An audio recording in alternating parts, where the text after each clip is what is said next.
Thank you, Ira.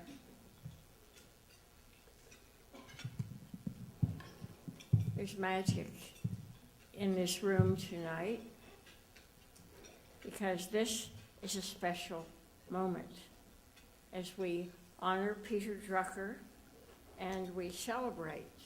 Tonight, we shine a light on innovation, which Peter taught us was change that creates a new dimension of performance.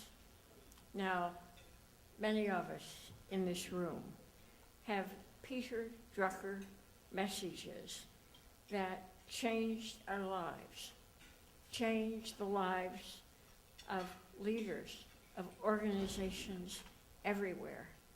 On my one shoulder, I have a tattoo. It's invisible ink. And it says, ask, don't tell. And that's just one of them.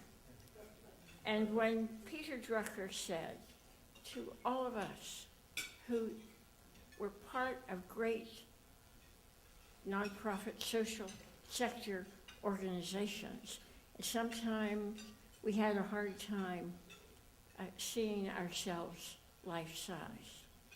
When Peter Drucker, the father of modern management, said, it is not government, it is not business, it is the social sector that may yet save these societies. When Peter Drucker said that, the social sector began seeing itself life-size. And in 1981, when I was CEO of Girl Scouts of the USA, Peter Drucker gave us the first day we had ever been with Peter Drucker. He gave us a day of his time, an incredible gift. From then on, for the next 8 years, he gave us 2 or 3 days. But this was the moment when the board and 50 staff members would meet Peter Drucker. In those 5 years, 76 to 81, those remarkable people had transformed the organization. Greatest diversity, highest membership, greatest cohesion. And I think as the board and staff sat there waiting for Peter Drucker to speak, maybe they thought he would say, you're doing very well, keep it up. Peter stood there. I introduced him, and he looked at us, thanked us for permitting him to be there. And then he said, you do not see yourselves life-size. You do not appreciate the significance of the work you do. For we live in a society that pretends to care about its children, and it does not. If for a little while you give a girl a chance to be a girl in a society that forces her to grow up all too soon. So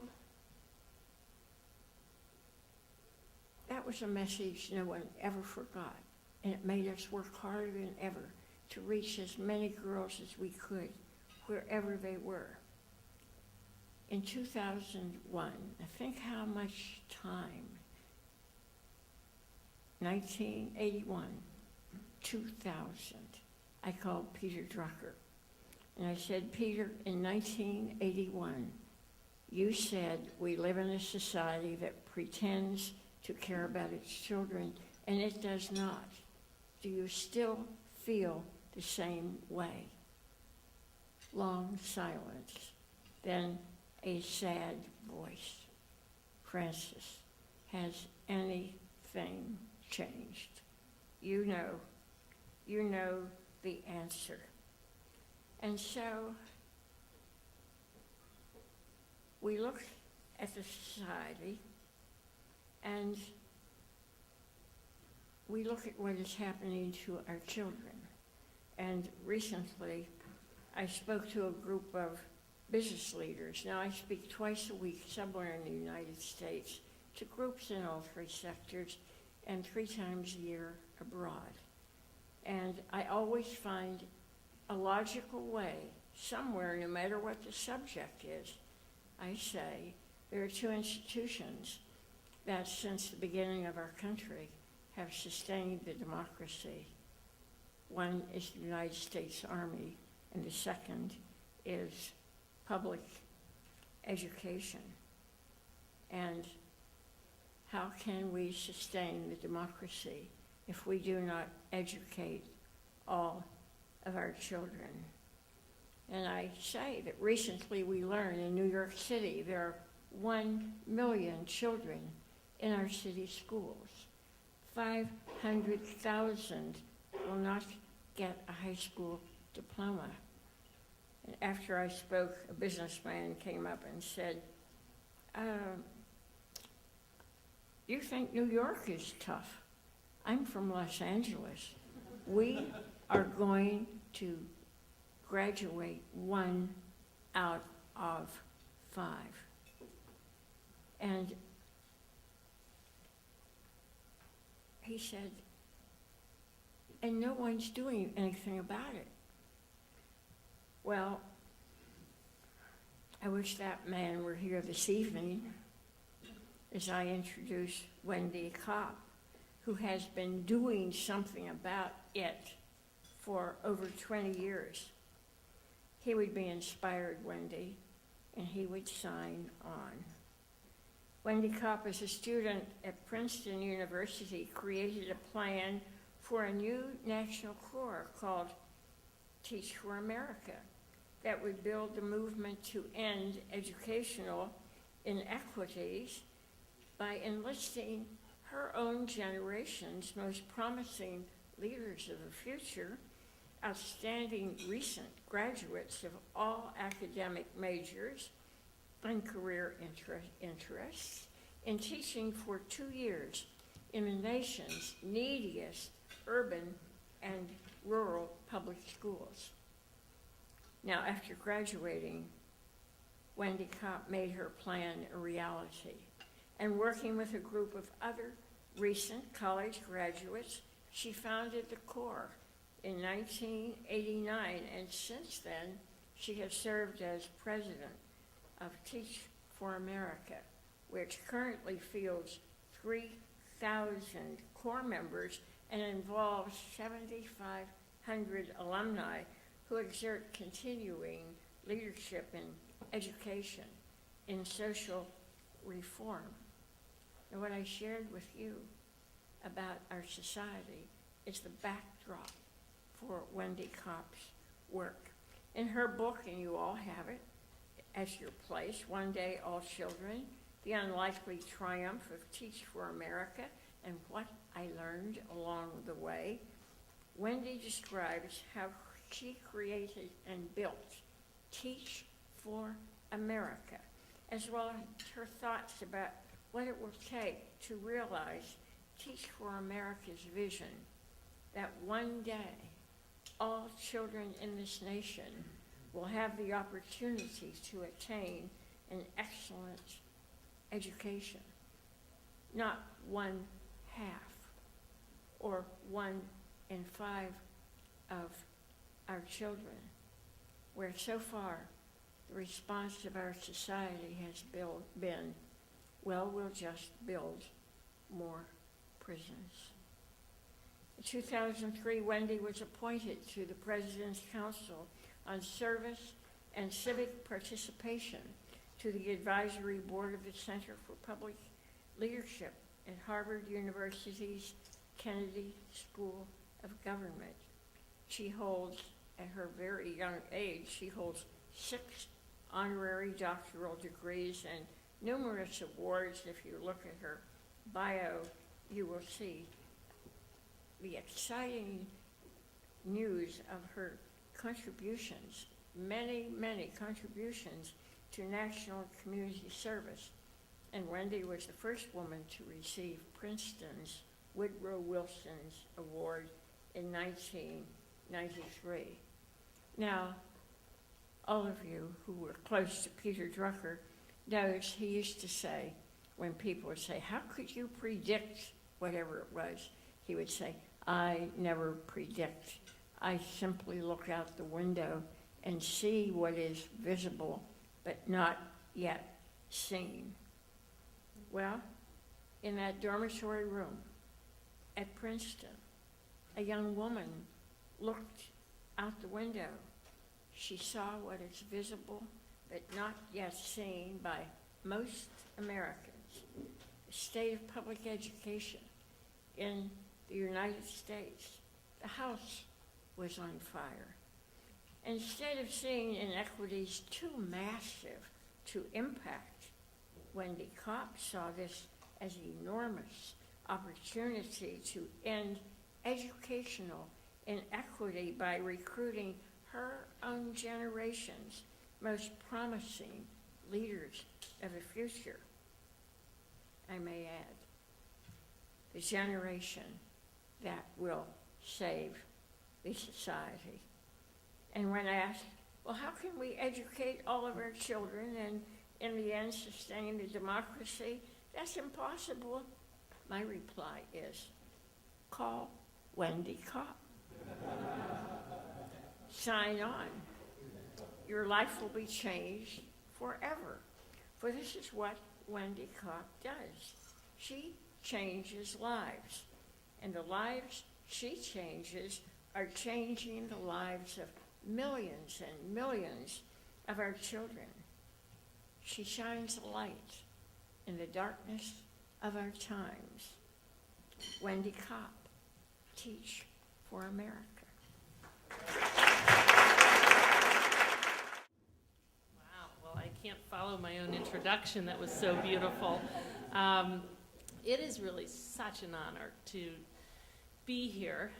First of all, following the introduction of Mrs. Hesselbein, who is such an icon for all of us in the nonprofit world, to be speaking at an event for a school named after the father of modern management, at an event where we got to start off with the City Year Corps members, whose founder was one of my inspirations, and at an event that honors, among others, Martin Fisher, who's an inspiration to me today, and who I think is well, as I introduced him earlier, my favorite social entrepreneur. I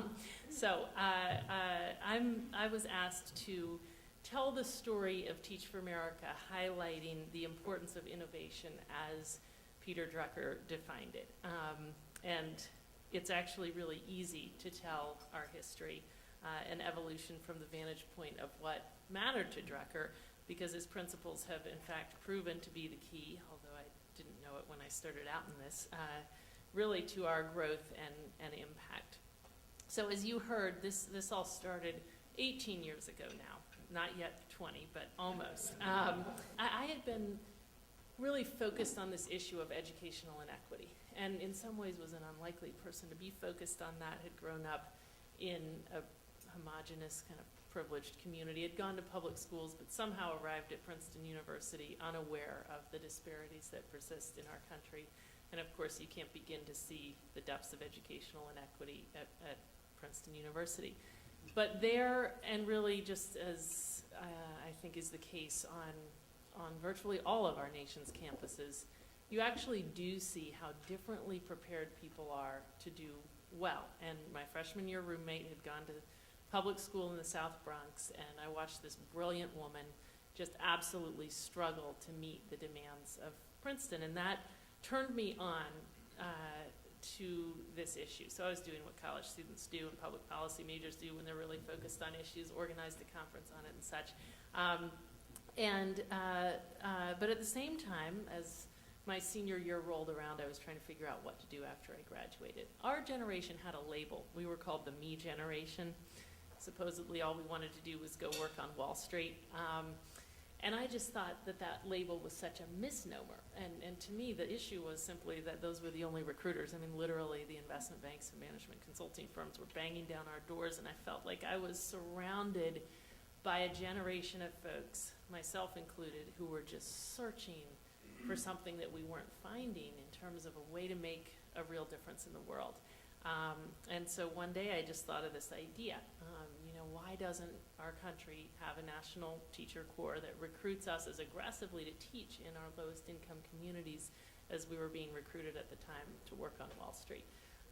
And really it was just one of those things, the minute I thought of it, I became obsessed, both because I thought, it would channel all this energy into our highest need classrooms, and that would make an important impact in the lives of kids growing up today. And I also thought, what a difference it would make long term in our country if our future leaders right out of college, if their first experience was teaching in our most underserved communities instead of working on Wall Street. And I thought that would change our priorities and our consciousness as a nation, and ultimately lead to different decisions and lead us on the path to truly living up to our ideals as a country. Peter Drucker once said, to be effective, an innovation has to be simple and it has to be focused. Indeed, the greatest praise an innovation can receive is for people to say, this is obvious. Why didn't I think of it? It's so simple. Well, I have one better. Not only did people say, this is so obvious, why didn't I think of it? They said, that must already exist. It was literally so obvious that, and I myself was thinking, it must exist. And it was one of those things, I honestly believe if I hadn't come to this, 3 months later someone else would have. There was something in the air. And in fact, really that's the only explanation I can come up with for our first year. It was just, this was an idea that magnetized so many people. So in our first year, 2,500 folks responded to a grassroots recruitment campaign, which meant flyers under doors. There was no email at the time, which led to an outpouring from the media who just couldn't get over, where is this outpouring of idealism coming from the me generation, which led to donors saying, we're going to give this generation a vote of confidence, and experienced teachers coming together saying we want to train them, in school districts hiring them. So 1 year after I graduated, I was looking out on an auditorium full of 489 Teach for America Corps members, the first corps of Teach for America, who would embark on their training and then head out into their classrooms. And I always say, that story of the first year is the most often told story of Teach for America, and yet I think that's the point at which those folks started teaching was the point at which the real story of Teach for America began. And there were just enormous learning curves, and still are, I must say, but especially intense learning curves at the front end of this trajectory on so many fronts. And when I started out, so I'll focus first on the organizational learning curve, which I actually think was the most extreme maybe and the most important at some level. I started out with, I would say, maybe a bit of disdain for the mundane details of management. I thought that in an effort such as this, since everyone who would be part of it would be naturally aligned to the mission, that we wouldn't need to deal with things like hierarchies or anything like that. And my greatest asset at the time was my inexperience. If I had known the way the world works, I'm sure this would never have gotten off the ground in the first place, but you can see the downsides of that inexperience as well. And after 3 very, very tough years, marked by all sorts of drama,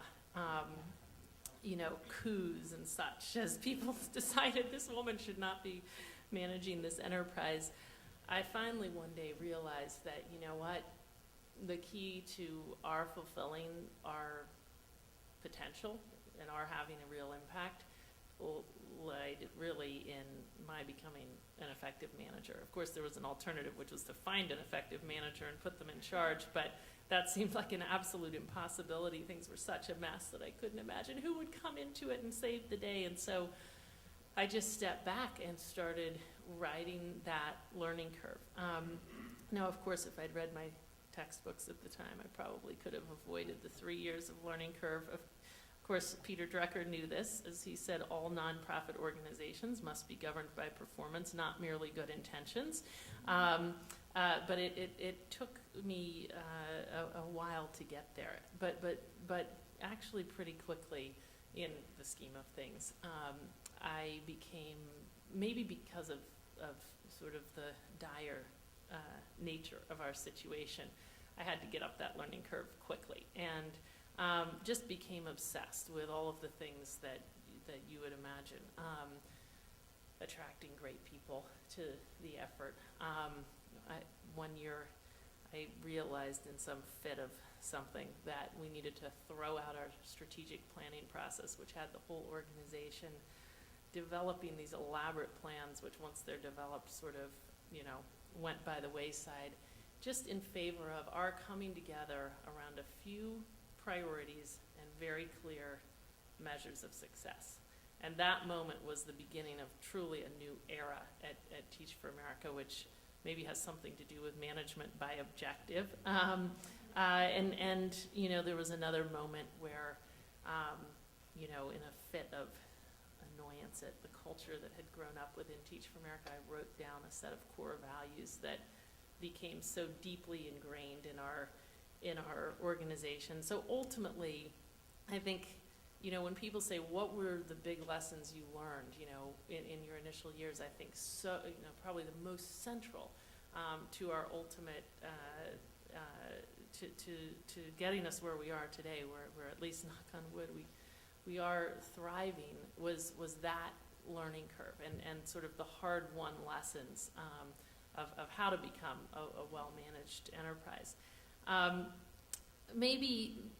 Certainly as important to the mission that we're on was another learning curve that was extremely intense, which was the one that we went through as we tried to figure out how to help our core members actually have a positive impact on their kids, so that they would not just survive, but really excel and really succeed in helping to close the achievement gap that persists.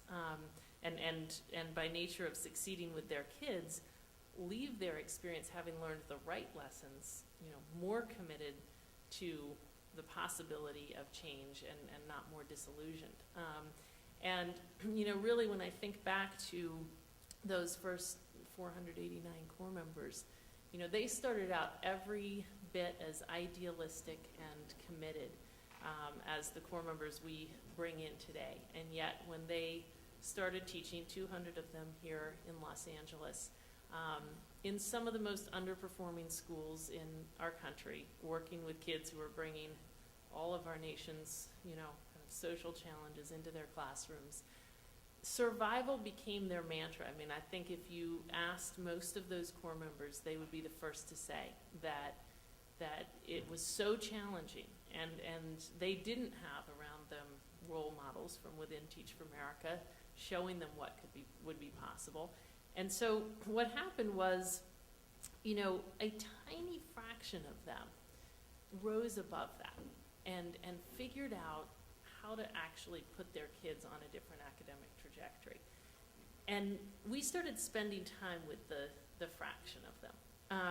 And I actually remember so clearly a few days that I spent in the classroom of one of our initial core members who was a legend for truly putting his kids on a different path.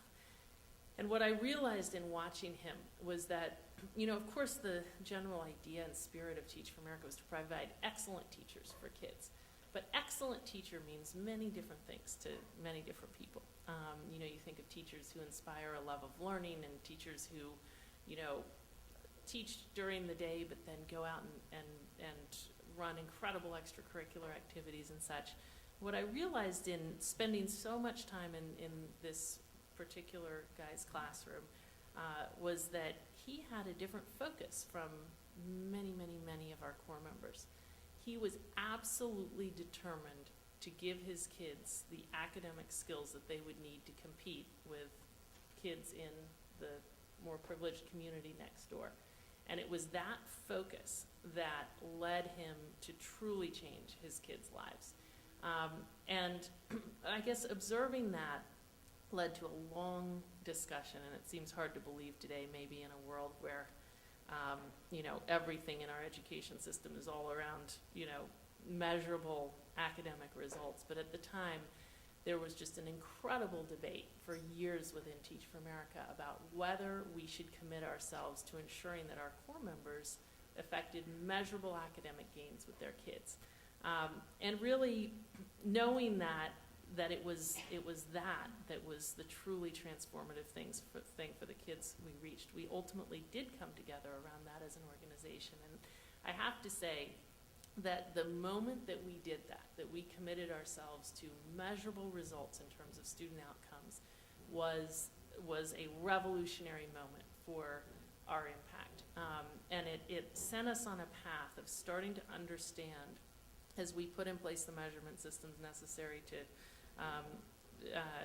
see how well we do, and then started looking at what was differentiating the core members who were affecting significant academic gains from those who were affecting solid academic gains or limited academic gains.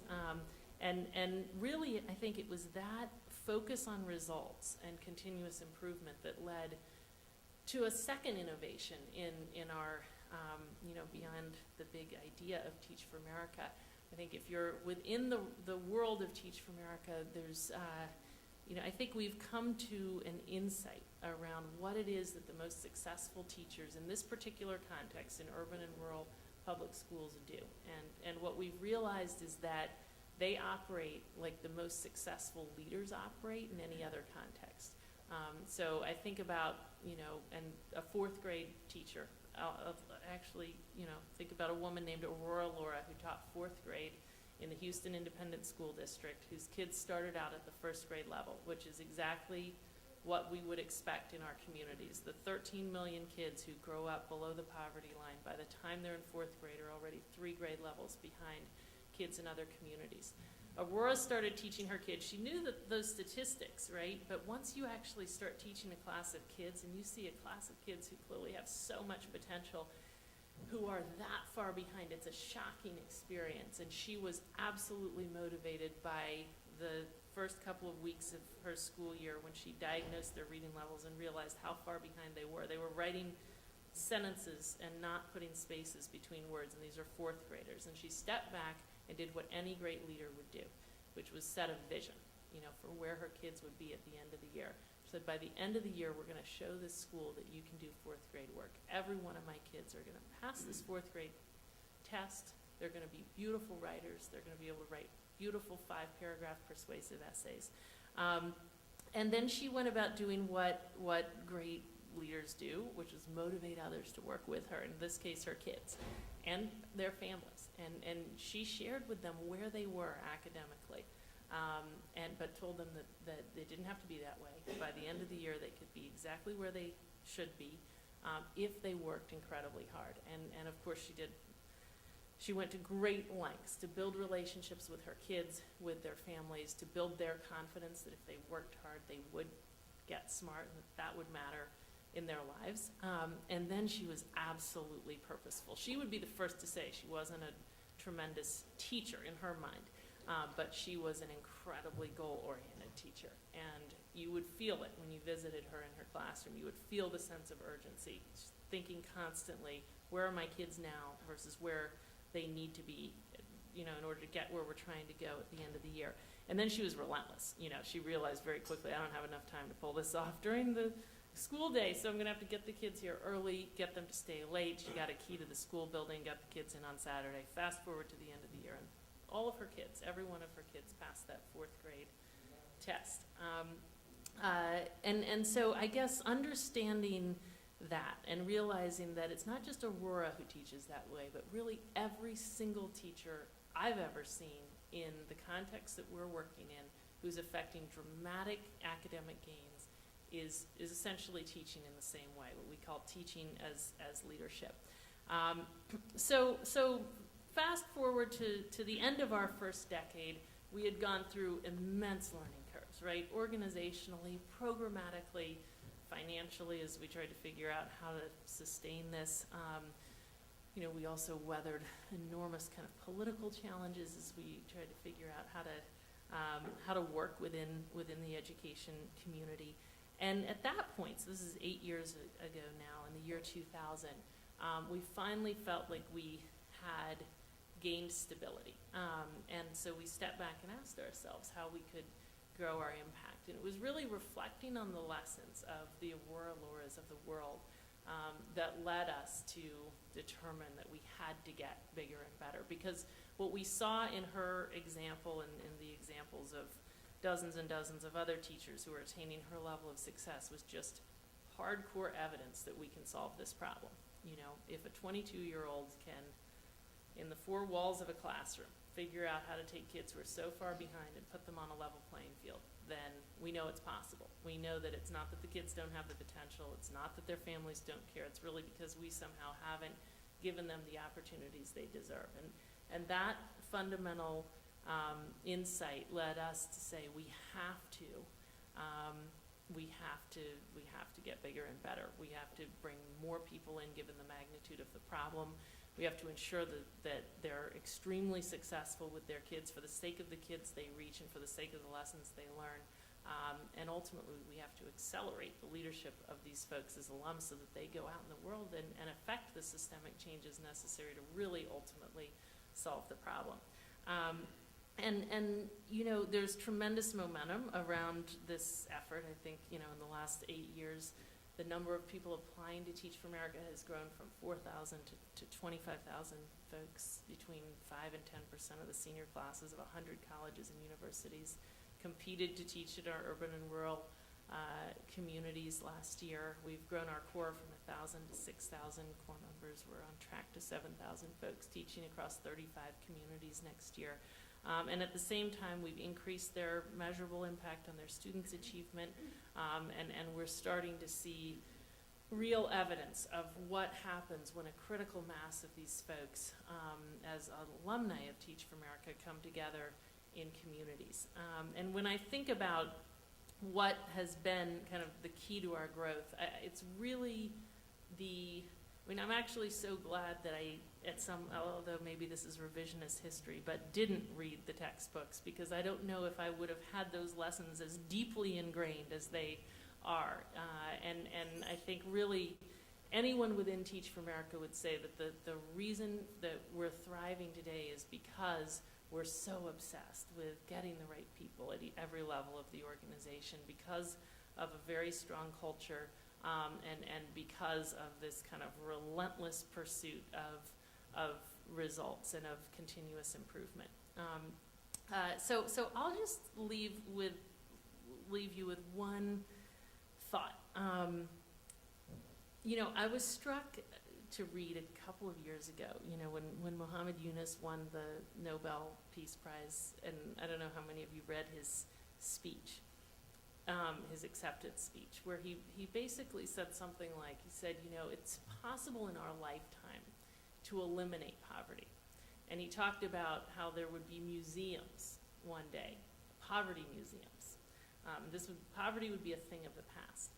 And it struck me because, of course, on the one hand, poverty is such an immense problem, and the concept of thinking about the fact that it's truly a solvable problem. But it struck me, too, because, you know, I think that's the most salient lesson of our, you know, 15, 18 years in this, is that this problem that we're addressing is a solvable problem. I mean, truly, when I got into this, it was because I thought the world should be a different way. And I think I've heard so many of my colleagues at Teach for America describe the same effect. You know, they come at this because of this enormous idealism. But what I have learned from them, and what they have learned, is that not only should the world be a different way, but it absolutely could be. And I guess as I reflected on what Muhammad Yunus said, and on our own experience, I started thinking that, in fact, you know, I guess as we channel more and more energy against our society's greatest problems and relentlessly pursue results, we come to see the solvability of the problems. And I'm sure I speak for many of you in this room in saying that, you know, it's hard to imagine a more exhausting pursuit, but at the same time, it's hard to imagine anything we could possibly be doing that would be more important or more fulfilling. So good luck in your pursuits and in our collective pursuit of building a society that fulfills all of our ideals.